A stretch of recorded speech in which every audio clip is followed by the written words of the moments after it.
believe it or not, we drove all that way up just to see this. Murals painted on the side of these rocks. As you can see, they appear to be influenced by Native American culture. If I'm not mistaken, there's also petroglyphs up here, and I thought I had seen a few etchings that may or may not be authentic Native American petroglyphs. However, I'm no expert, and you know how it is. There are people from modern times that feel the need to leave behind their own version of a petroglyph. Regardless, it's an interesting and peaceful space. You've got the sun and the creatures that inhabit this area, and just yourself looking at these images. Given the amount of bee activity over here, I don't think I'm going to get any closer. You can see on the side of this rock here what I believe may be some old petroglyphs, not for sure. And then here is a mural of what I believe is Chloride, the mine back in the day. And then, like I said, you've got some Native American influence there with the imagery that's been painted on the side of these boulders. Alright, well, let's move on. We've got the town of Chloride we want to explore. Yeah, that's right, sightseers. We're heading over to Chloride, Arizona, which is, if I'm not mistaken, the one mining town in Arizona that's had somebody continuously living in it since it first started out.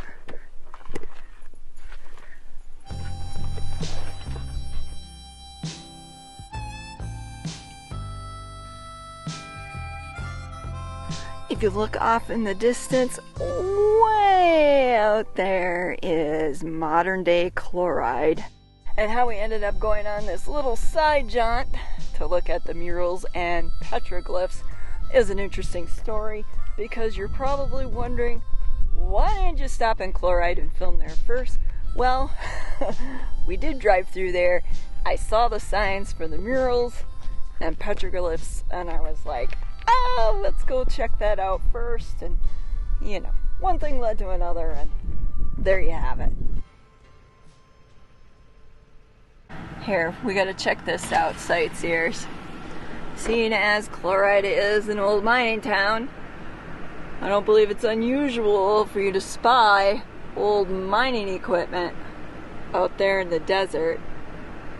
There you go. That's a better view of it. They looked like a pair of old wagon wheels, but they were more likely part of either an old pulley system or maybe even some sort of gearing, because if I'm not mistaken, it kind of looked like they had like those little like cutout like teeth or sawtooth look to them. Oh, these tailings, what the hell that is. During the 1860s, silver was found in the Cerbit Mountains, just east of Chloride. Shortly after, the township of Chloride was established. Named after one of the minerals found in the silver ore, Chloride's glory came from all the silver that was mined, several $1 million worth. Though the population has dwindled to 287 from the 2,000 that was once here, Chloride remains the oldest silver mining camp still inhabited today in Arizona. Over here is where I believe you would access the mines. Obviously we can't go any further, but if you look over in the distance, right up there, you can see what I believe is an old head frame. Like I said, Chloride is an old mining town. Some people would even call it a living ghost town. Me, personally, I don't know if I would go so far as calling it a ghost town, because it looks like there's a lot of activity here. As in, this is where people have made their home. You know, so yes, there are old buildings here left over from Chloride's early days, but when you got as much evidence here of people living in town, it just doesn't seem to conjure up the image of a ghost town. But hey, who am I to say? We've encountered stranger things.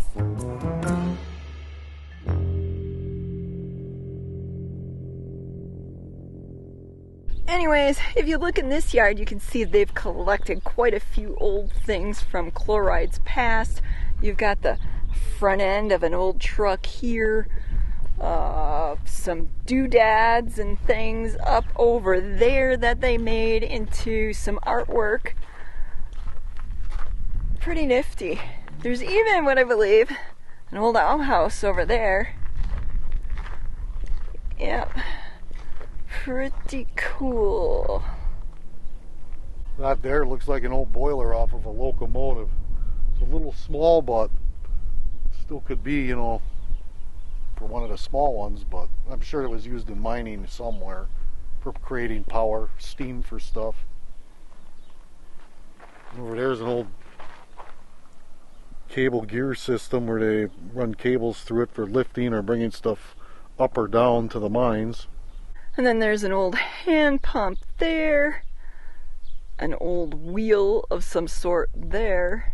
And then if you walk a little farther down, you can see that they have parts of the old aerial tramway that ran from Chloride to the Rainbow Mine. And they're estimating the age to be from about 1912 to 19-something that it was used. How cool is that, to have all this old historic relics, remnants from the town's mining days, just sitting as yard art in your yard? That is something. And apparently something so desirable that you need to have an electric fence around your yard. Crazy, huh? The times we live in. Moving on, I wanted to point this out. I thought this was kind of interesting. They have, you know, the signs with the mileage. Well, Arlington Cemetery is 2,372 miles away, and Saigon is 8,041 miles away. And then less than 100 feet away is a pack of deer watching me film them. Look at that. They're all just hanging out in the shade of that building there, just sitting there watching. You know why they're sitting there, right? No, why? That's their security system, their security deer. Wah, wah, wah. Actually, I thought that was pretty good, Marty. Because if you look in the corner of the yard, there is an old piece of equipment which appears to be an old bulldozer. Maybe it was used back in the mining days. I don't know. Just an observation. I'm noticing a lot of no trespassing signs here. I kind of wonder if that's because they get a lot of looky-loos here in town. Being about an hour or so from Las Vegas, it's possible they get a lot of tourists that come here looking to check out an old mining town, and maybe some of those tourists don't always respect boundaries. I don't know. Just an observation. I'm kind of feeling a little on edge myself, like I need to be watching for people that aren't too happy about me coming in their town. Anyways, I just wanted to point out a pair of old VW Beetles over here. Slug bug, don't slug back. Who remembers that when they were a kid? I know I did it once or twice. Had a few bruised shoulders because of it. Should we check out some of the old historic buildings here before you cook to death? 10-4. Well, that idea was short-lived because Marty saw this and insisted that I film it. You care to guess what that might be? This is one of those time sightseers where I'm going to keep you in suspense. If you want to find out the answer, you're going to have to wait until later on in the video. We're now up over by the mine shaft market. If I'm not mistaken, this is one of Chloride's oldest buildings still standing, left over from the mining days. And this is where you want to come should you want to get the lowdown on the town.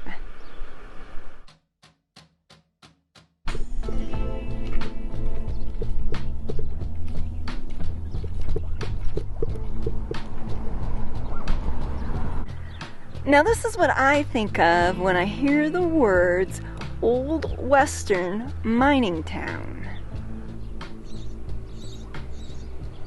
A series of low-slung buildings with their false fronts adorning the main street. Now, from what I understand, the post office here is a major landmark. A major historic landmark, given the fact that it is the longest running post office in Arizona. That's right, this post office here has been open since it opened, and is the longest running post office that exists in the entire state of Arizona. But that's not Chloride's only claim to fame. Chloride is also home to Arizona's first federal jail. And it can be found right here at the corner of 2nd Street and Merrimack Avenue. Wow, look at all the cool stuff that's been collected in this yard over the years. I'd be willing to bet most people under the age of 25 don't know what this item is. And honestly, I probably wouldn't know what it is either, except for the fact that years ago, I'm talking about when I was just a wee one, we had a neighbor who used to still cut their grass with one of those things. Amazing. Amazing in the fact that we, modern day people, have no idea the amount of hard work it used to take to maintain a yard, run a household, heck, just to survive out here. Anyways, I'm digressing. There's a lot to look at here in this yard. I can see up there some of those porcelain-coated metal pots or pans that they use. Not pots and pans, but more like pots and pans. Because in all reality, I can't think of any other word to use to describe them other than a pot or a pan. I do know that they look more like wash basins of some sort, and they probably had many uses. Moving on. Up ahead, you can see we're coming up on the old Lorig House. What's notable about this house here is that it is one of the few remaining buildings from the original town. It's got a front porch, corrugated tin on the roofs, and you can see from this angle back here that it was actually constructed of several buildings. You've got this section here, and then you've got kind of like a little middle part there, and then you've got this front building here. In the backyard, you can see the old privy, outhouse, the loo, watering closet, whatever you want to call it, the function is still the same. And an indicator that this home did not have the benefits of indoor plumbing.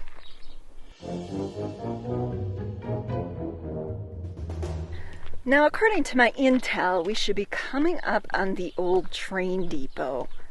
Chloride's old train depot is still standing from what I've been told. But before I show you that, I have a quick shout out to give. It's been a while since I've done one of these. Let's see if I can remember how. Special thanks goes out to Phil and Amy for tipping our trip. What was that? By the way, I just noticed, I think that's a Joshua tree behind me.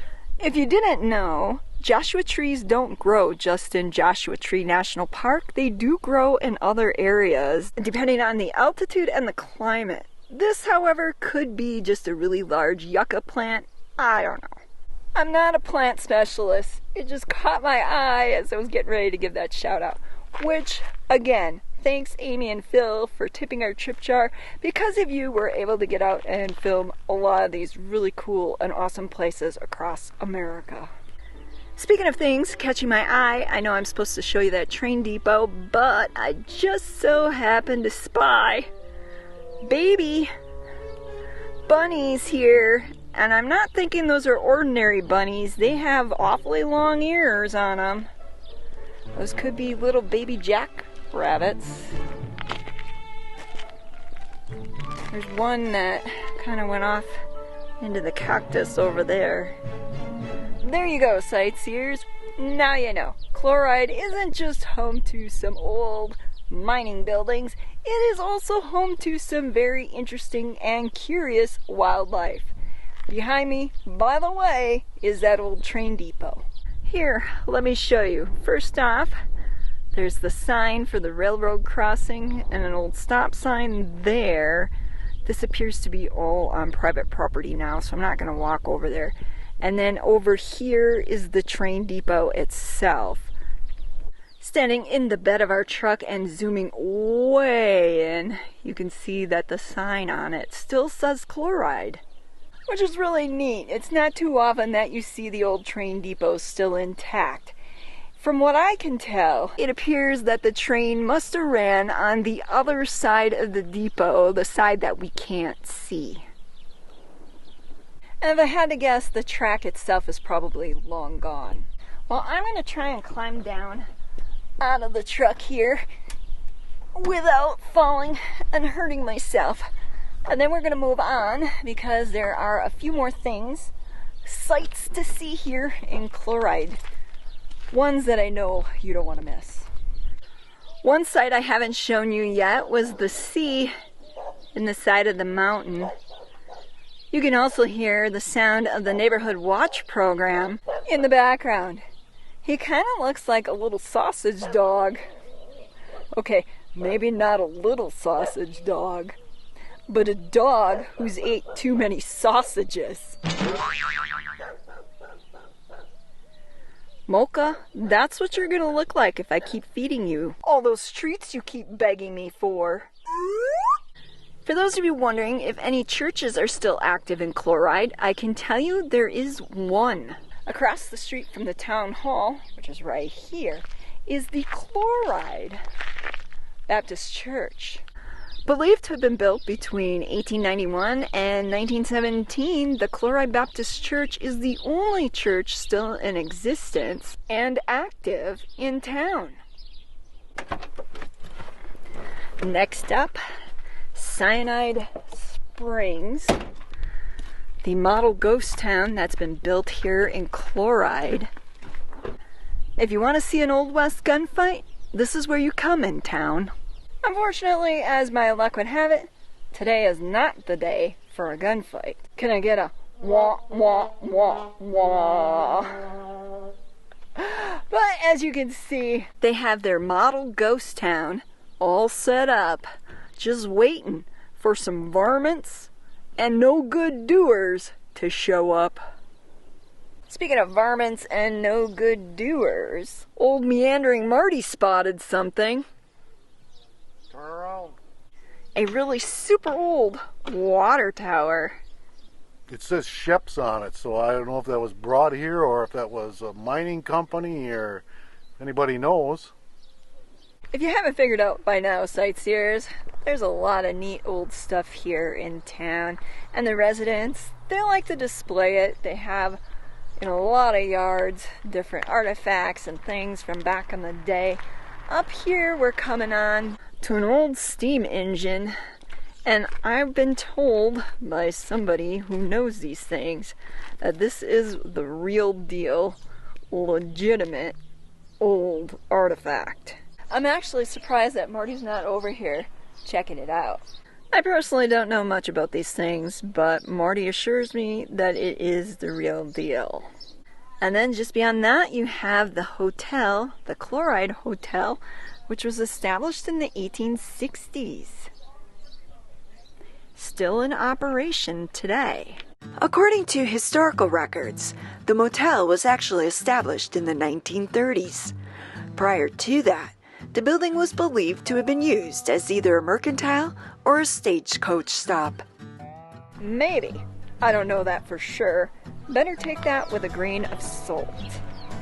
Speaking of salt, next door to the Chloride Hotel is Yesterday's Steakhouse, which is a part of Shep's Miners Inn Hotel, with rooms in the fashion of the 1860s, minus the TV, Wi-Fi, and air conditioning, though, of course. I don't think we even have to ask what he's looking at.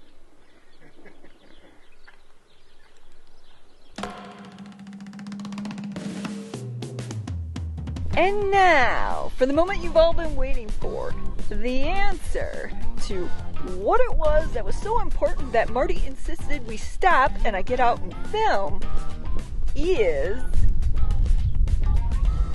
if you guessed the old Telegraph Telephone pole, you got it right.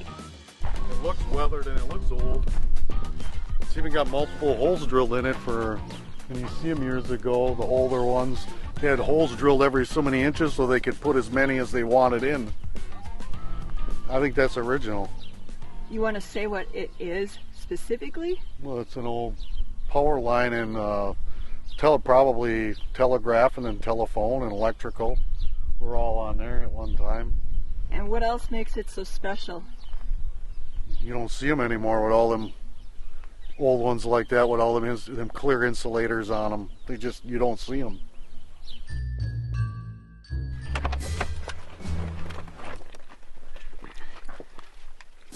You're probably wondering, what am I showing you here?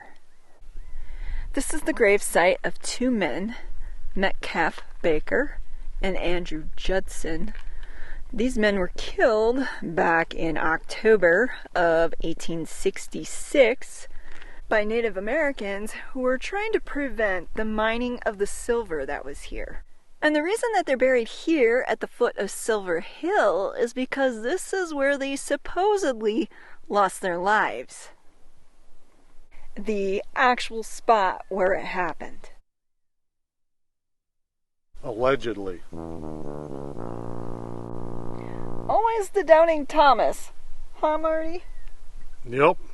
Well, regardless of what Marty thinks, that is the story I was told.